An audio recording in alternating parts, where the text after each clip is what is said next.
Well, this one's a little more important now with Kerry Colbert going to the NFL, but now we'll transition to wide receiver. Kerry Colbert gone, Justin Shorter also out, one of the better receivers for the Gators last year. But also now coming back, Ricky Pearsall, Xavier Henderson, returning to a group where, hey, look, we talked about depth along the offensive line. This might be the place where the depth really, really needs to show up. This spring is so important for these wide receiver and this group to come together.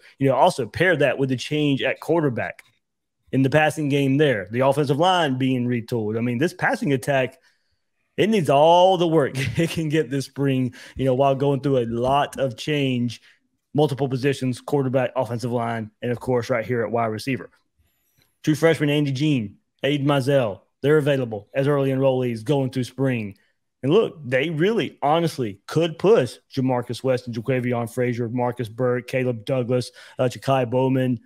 None of those guys should feel great about securing a job when spring practice opens up this weekend. They'll get the first reps because of the experience, but they should not feel safe about their job. Behind Pearsall, behind Henderson. I know some people are even out there will question Henderson, but he's going to be one of the starting 3 receivers for the Gators when spring practice starts, and I expect him to keep that as well.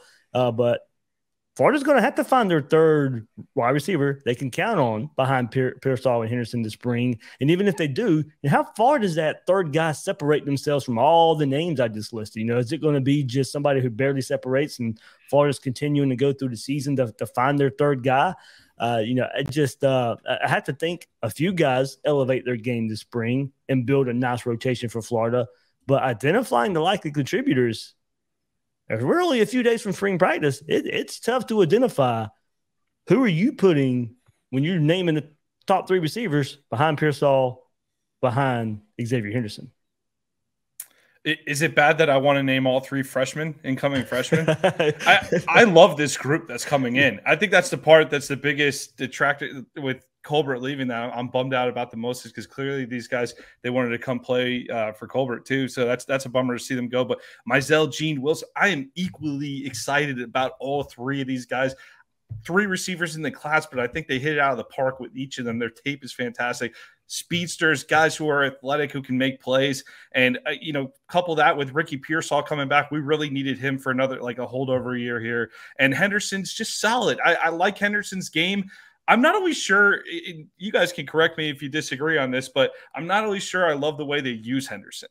Right. I think they use Henderson like he's they almost use Henderson the way they should use Pearsall a little bit. Correct. In some ways, where it's like, hey, let's shoot the screen pass out to Pearsall and let him make a few moves. Henderson, he should be the guy that you're streaking down the middle on a deep pass or something, or you're going down a sideline. I'd like to see him more used in the deeper passing game this year. But I love those three incoming freshman receivers. I think one of those guys are definitely, you talk about your Trevor Etienne for the offense this year, that your standout freshman, probably going to come from one of those 3 names. It wouldn't surprise me.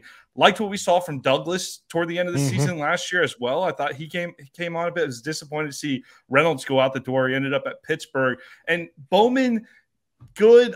We didn't see a ton out of him one way or another to say, but I think that he could be a steady contributor type of guy at some point. I don't know if he's ever going to be the type of guy that's going to excel completely. Burke, Weston, and Frazier's kind of putting him in the same category at this point. Let's see something. So I'm not going to get hyped up about either one of those 3 until I see something. So I actually separate Frazier from that group. He was clearly the 4th guy in last year. Shorter got injured. He comes in. He had a really nice game against Texas A&M. 4 catches for 50 yards, made a really nice play on a fade, and then got injured on that fade. And that was pretty much it for him for the end of the year, through the end of the year until Oregon State, where he had 1 catch. But I think when you think about where he was last year, clearly you had Pearsall, Shorter, and then Henderson out there, and then Frazier's was the next guy up. And so I think it's very different than Marcus Burke. I think that's even different than Caleb Douglas, certainly different than Ja'Kai Bowman. Those guys were sort of the next wave as Henderson went down and as Pearsall at some points went down as well. Those were the guys they brought in as the replacements in those situations. But Frazier's was the first one up. I think he's probably the one you look at and say, if I'm looking for a guy who's not one of those freshmen to take a step up, that's where I would look. I think Douglas showed some flashes, but again, Burke showed flashes a couple years ago as well.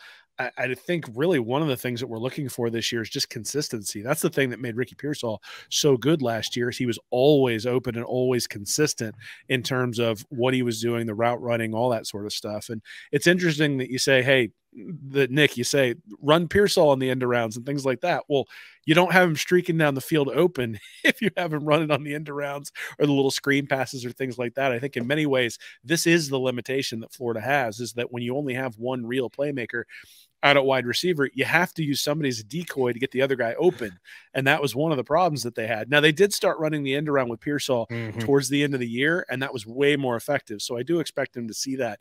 And actually, one of the things I'll be writing about pretty soon is if Billy Napier watched the Super Bowl at all, he just got a wrinkle. All the red zone touchdowns that the Chiefs scored against the Eagles were things where essentially that guy who streaks behind the quarterback, but all of a sudden Kadarius Toney puts his foot in the ground, goes the other way, and you got a guy wide open in the red zone. I expect some teams to really start to mimic what they saw in that game, because that's something very specific that I think a lot of these teams that run the jet sweeps and those sorts of things are going to be able to do. So when I look at the new guys coming in, Eugene Wilson's the slot guy. He's the guy that I look at and say, if I was going to say who could be the next Kadarius Toney, and that's an unfair comparison, but if I said who could be that guy, who could be the shifty guy who puts his foot in the ground and runs some of those sorts of things that Florida just didn't have last year, it'd be Wilson. But I still think, unfortunately, he's not taking part in spring. He's not an early enrollee, so that may be true, but they'll find it eventually. Yes, I agree.